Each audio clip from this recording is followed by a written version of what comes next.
ओम नमः शिवाय। काल हेउछि मृत्यु और समय उभय को बुझाए। मृत्यु जहाँ आम मनरे भय संचार करे और समय जहाको समस्ते अपेक्षा करिथांती, कारण एही दुईटी आम आयतरे नथाए। काल चक्ରରେ आमे समस्ते बंधा, किंतु आपण जानती कि जहांक शरणरे थरे आसीगले काल मध्ये आमर किछि बिगाड़ी पारेनी। माने मो कहिबार अर्थ हेउछि मृत्यु जହାର अधीनस्थ, ଯାହାର ରକ୍ଷା କବଚ ଥରେ ମିଳିଗଲେ ସ୍ୱୟଂ ମୃତ୍ୟୁ ଦେବତା ବି ଛୁଇଁବାକୁ ଡରନ୍ତି। ସମୟର ଅନୁକୂଳ ପ୍ରବାହରେ ମିଳୁଥିବା ଜିନିଷ ମଧ୍ୟ ଆପଣଙ୍କୁ ଶୀଘ୍ର ଲାଭ ହୋଇଥାଏ। ଯିଏ କାଳଙ୍କର ମହାକାଳ, ସେ ହେଉଛନ୍ତି ଦେବଦେବ ମହାଦେବଙ୍କର ମହାରୁଦ୍ର ରୂପ ପ୍ରଭୁ କାଳ ଭୈରବ। କାଳ ଭୈରବ ଯିଏ କାଳର ଭୟକୁ ନାଶ କରନ୍ତି, ଯାହାର ସାଧନା ବଳରେ ମଣିଷ ଅକାଳ ମୃତ୍ୟୁ, ରୋଗ ଓ ଦୁଃଖ ଦୁର୍ଦ୍ଦଶାକୁ ମଧ୍ୟ ବିଜୟ ଲାଭ କରିଥାଏ। ଭୌତିକ ସୁଖଠାରୁ ଆରମ୍ଭ କରି ମାନ, ସମ୍ମାନ ଓ ଯଶ ଖ୍ୟାତିର ଅଧିକାରୀ ହୋଇଥାଏ। ତେବେ ଶିବଙ୍କର ଏହି ମହାରୁଦ୍ର ରୂପ କାଳ ଭୈରବଙ୍କ ଉତ୍ପତ୍ତି କେମିତି ହେଲା ଓ କାଳ ଭୈରବଙ୍କ ସାଧନା କେମିତି କରାଯାଏ, ଆସନ୍ତୁ ଜାଣିବା। ଶିବ ପୁରାଣ ଅନୁଯାୟୀ ଥରେ ସୃଷ୍ଟିକର୍ତ୍ତା ବ୍ରହ୍ମା ବୈକୁଣ୍ଠ ଭ୍ରମଣରେ ଯାଇଥିଲେ। ଭଗବାନ ବିଷ୍ଣୁ ଓ ମାତା ଲକ୍ଷ୍ମୀ ବ୍ରହ୍ମାଙ୍କୁ ସ୍ୱାଗତ ଜଣାଇ ଏକ ପ୍ରଶ୍ନ କରିଥିଲେ। ପ୍ରଶ୍ନଟି ଥିଲା ଯେ ସୃଷ୍ଟିର ସର୍ବଶ୍ରେଷ୍ଠ ରଚୟିତା କିଏ?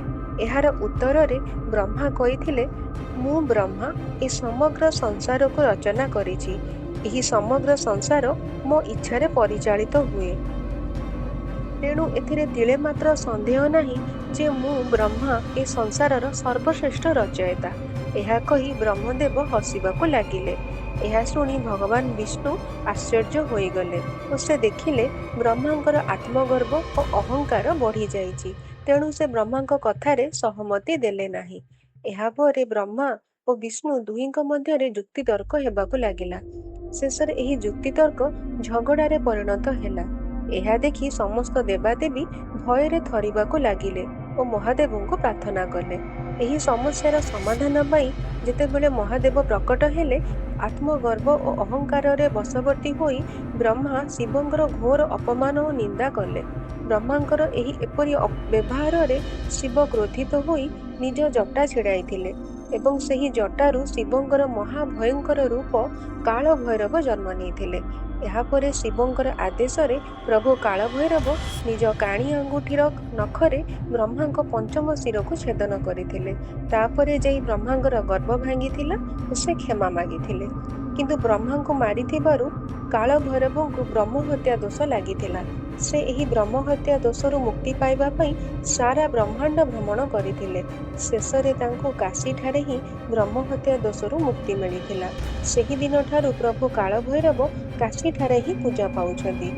ପ୍ରଭୁ କାଳ ଭୈରବଙ୍କର ଅନେକ ଗୁଡ଼ିଏ ସାଧନା ଅଛି, ଯେମିତିକି ତନ୍ତ୍ର ସାଧନା, ମନ୍ତ୍ର ସାଧନା, ଏମିତି ବହୁତ କିଛି। କିନ୍ତୁ ଆପଣ କିଛି ସରଳ ଉପାୟରେ ମଧ୍ୟ ଘରେ କାଳ ଭୈରବଙ୍କୁ ପୂଜା କରି ତାଙ୍କ କୃପା ଲାଭ କରିପାରିବେ। କୁହାଯାଏ 7 ଜଣ ଚିରଞ୍ଜୀବୀଙ୍କ ମଧ୍ୟରୁ ପ୍ରଭୁ କାଳ ଭୈରବ ମଧ୍ୟ ଜଣେ। ତେବେ ଆସନ୍ତୁ ଜାଣିବା ପ୍ରଭୁ କାଳ ଭୈରବଙ୍କ ସାଧନାର କିଛି ସରଳ ନିୟମ। ପ୍ରଥମେ ଆପଣ କାଶୀ କାଳ ଭୈରବଙ୍କର ଏକ ଫଟୋ ଆପଣଙ୍କ ପୂଜା ଘରେ ରଖିବେ। ଏହି ସାଧନା ଆପଣ ମଙ୍ଗଳବାର, ଶୁକ୍ରବାର ଓ ରବିବାର ଆରମ୍ଭ କରିବେ। ମନେ ରଖନ୍ତୁ, କାଳ ଭୈରବଙ୍କ ଫଟୋରେ ଏହି 3ଟି ଜିନିଷ ନିହାତି ଥିବା ଦରକାର, ଯଥା ତାଙ୍କ ତ୍ରିଶୂଳ, ମୁକୁଟ ଏବଂ ଖପୁରୀ ଓ ଖପୁରୀଟି ମଦରେ ପରିପୂର୍ଣ୍ଣ ଥିବା ଦରକାର। ପ୍ରତ୍ୟେକ ଦିନ ବ୍ରାହ୍ମ ମୁହୂର୍ତ୍ତରୁ ଆରମ୍ଭ କରି ରାତି 12ଟା ପୂର୍ବରୁ ଯେକୌଣସି ସମୟରେ ଆପଣ ଉପାସନା କରିପାରିବେ। ପ୍ରତ୍ୟେକ ଦିନ ଏକ ନିର୍ଦ୍ଦିଷ୍ଟ ସମୟରେ ଆପଣ ହାତରେ କିଛି ପାଣି, ଫୁଲ ଓ ଚାଉଳ ନେଇ ସଂକଳ୍ପ ନେବେ ଓ ପ୍ରତ୍ୟେକ ଦିନ 30 ଥର ପ୍ରଭୁ କାଳ ଭୈରବଙ୍କ ଅଷ୍ଟକମ୍ 43 ଦିନ ଯାଏଁ ପାଠ କରିବେ। ତାପରେ ଆପଣ କାଳ ଭୈରବଙ୍କୁ ପଞ୍ଚତତ୍ତ୍ୱ ଅର୍ପଣ କରିବେ। ପଞ୍ଚତତ୍ତ୍ୱ ମାନେ ସିନ୍ଦୁର ବା କୁମକୁମ, ଘିଅ ଦୀପ ବା ତେଲ ଦୀପ, ଧୂପକାଠି, ଫୁଲ ଓ ନୈବେଦ୍ୟ ଅର୍ପଣ କରିବେ। ନୈବେଦ୍ୟରେ ଆପଣ କିଛି ଫଳ, ମିଠା ବା ରନ୍ଧା ଯାଇଥିବା ଖାଦ୍ୟ ମଧ୍ୟ ଅର୍ପଣ କରିପାରିବେ। ଖାଦ୍ୟ ରାନ୍ଧିବା ବେଳେ ଆପଣ ପିଆଜ ରସୁଣର ବ୍ୟବହାର କରିବେ ନାହିଁ। ସିନ୍ଦୁର ଅର୍ପଣ ସମୟରେ ଆପଣ କାଳ ଭୈରବଙ୍କ ମଥାରେ ଟୀକା ଭଳି ଲଗେଇ ପାରିବେ କିମ୍ବା ଏକ ଥାଳିରେ ରଖି ଅର୍ପଣ କରିପାରିବେ। ଭୋଗ ବା ରନ୍ଧା ଯାଇଥିବା ଖାଦ୍ୟ ଅର୍ପଣ କଲେ ଯେଉଁ ଥାଳିରେ ଅର୍ପଣ କରିବେ ତାହା ସ୍ୱଚ୍ଛ ଏବଂ ନୂଆ ହୋଇଥିବା ଦରକାର। ଏହାପରେ ଆପଣ ଏକ ସ୍ୱଚ୍ଛ କଳା ଆସନରେ ବସି କାଳ ଭୈରବଙ୍କ ଅଷ୍ଟକମ 30 ଥର ପାଠ କରିବେ। ଯଦି ଆପଣ ଏକ ସାଙ୍ଗରେ ବସି ପଢ଼ିପାରୁନାହାନ୍ତି ତେବେ ଆପଣ 15 ଥର ପଢ଼ିକି କିଛି ସମୟ ବିଶ୍ରାମ ପରେ ଆଉ ବାକି 15 ଥର ପଢ଼ିପାରିବେ। କିନ୍ତୁ ଗୋଟେ ଦିନରେ ହିଁ ଆପଣ 30 ଥର ପଢ଼ିବା ଶେଷ କରିବେ। ଗୋଟେ ଦିନ ମାନେ ସୂର୍ଯ୍ୟ ଉଦୟ ଠାରୁ ଆରମ୍ଭ କରି ତା ପରଦିନ ସୂର୍ଯ୍ୟ ଉଦୟ ପର୍ଯ୍ୟନ୍ତ।